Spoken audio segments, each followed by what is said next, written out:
Hi, my name is Gordon Swanson. I'm one of the elders here at the HBO here in Norway House School.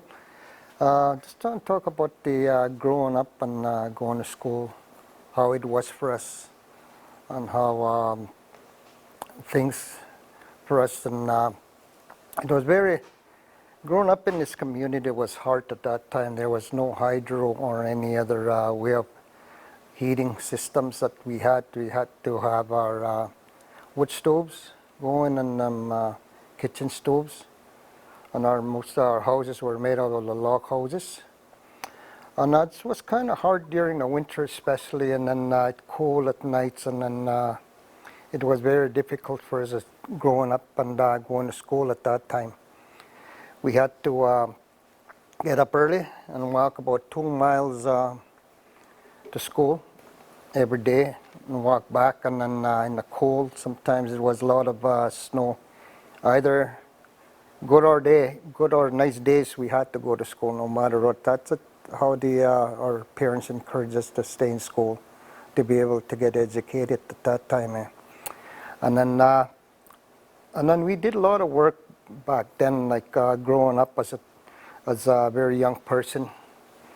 We had to carry wood, get wood from the bush and carry water and all that, take wood in.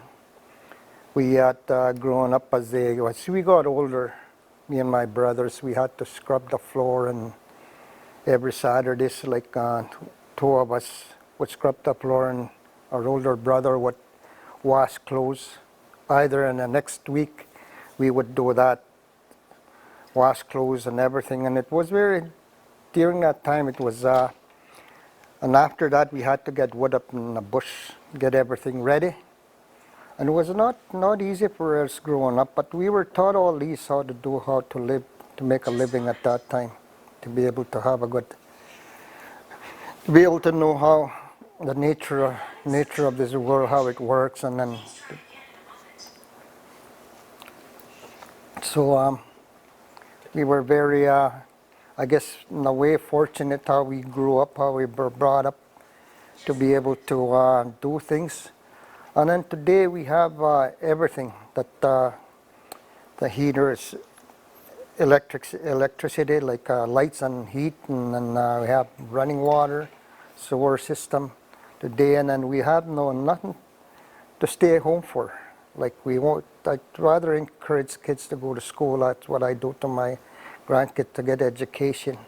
And education is very important to be able to, at the same time as our cultural inheritance and our history, be able to know how it works, and to be out in the bush, to be able to live that way. The thing is how you can use English and our native language to put together to be able to know the system, how it works. And then that's one of the important things. So I'm encouraging young people to stay in school, to stay away from things that's going to hurt you in life. Like, I never, growing up, I never did all these bad things that a lot of people do, but this one, very fortunate one, I guess, that I've been able to live this way. And then I know that today what I see in the communities is very hard for everybody, even parents. And also parents, I encourage you to talk to your children, your grandchildren, to give them support to go to school and everything, whatever they need to move on into this world, because if they don't, it's going to be very hard in the future for everyone. And I know how it is. Like, I've seen elders talk to me a lot of times, encouraging me when I was growing up, and what they said, what I'm going to see, I see it now, and it's going to get worse, they said after that. And I just want to see. And these are the things that we have to look forward to see, and then we don't want to get into that as we grow up, like those are the hard times in life it's going to be. So at this time, I'm just giving everybody this heads up, and to be able to have our children do things at home with them, and whatever, hunting,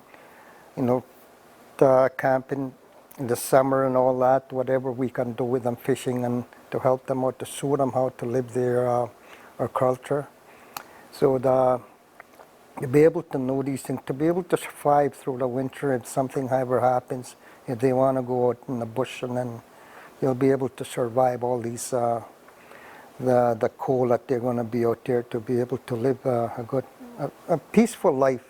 If you go out in the bush, you find peace, more peace in the community.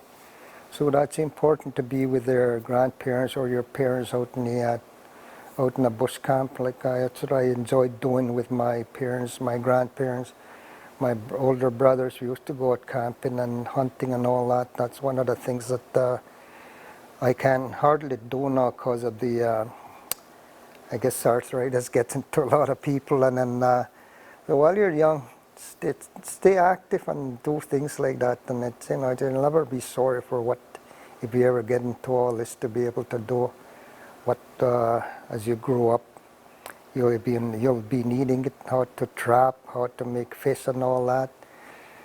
These are skin moose, skin rats, skin beavers. That's what I do, all that. That's what I was taught all that by my grandfather. And then the way cooking is today, like we want to eat more of our wildlife thing, like fish and all that. And that's how I used to look at my mother, how she makes these things. So I know how pretty well how to make whatever I can. Whatever I can cook. I cook a lot of traditional food like that. So I'm very happy to be able to talk to people through this way. And whenever you have time, if you need something to talk about, and even if your children, your grandchildren, I'm always available at home to be called. And then and a lot of you people know where I live. And then I can talk with you and share some stories or whatever I can with you, and then I can be able more useful that way. And in all ways that we can work together on things in our community, that's the best way of, and also the schools, the way that they provide things for us. I'm very happy to see in schools what is going around the classrooms and how the teachers are encouraging our young people to be able to give them that education they need. That's very, and it's free for us, and it's important that we should be able to take advantage of it now. So I thank you very much for listening, and I hope all the best for all the students and the teachers, and I hope we get this sickness kind of settled, and so we can start doing things together, going to school, working and all that. So thank you very much, and God bless all.